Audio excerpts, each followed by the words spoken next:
Good news, kinumpirma po ng Department of Tourism na mapapanood ang Miss Universe pageant sa Enero at 30 ng susunod na taon sa lahat ng TV networks mandang alas 8:30 ng gabi hanggang alas 9 ng umaga. Sinabi ito ni Tourism Undersecretary for Media Affairs Kat De Castro sa isang press conference sa Davao City. Kasabay nito, hinikayat naman ng opisyal ang mga nagnanais na mapanood ng beauty pageant na ito ng live na dumating ng maaga sa Mall of Asia Arena kung saan gaganapin ang nasabing patimpalak.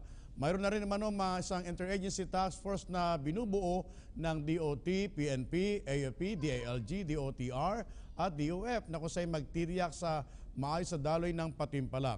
Binanggit din po ng opisyal na titiyakin ng DOTR at MMDA na magiging maayos ang trapiko, lalo pat gaganapin ng beauty pageant na ito ng Lunes ng umaga. Ito ang ikatlong beses naman na ihuhos na ng Pilipinas ang nasabing paligsahang ito.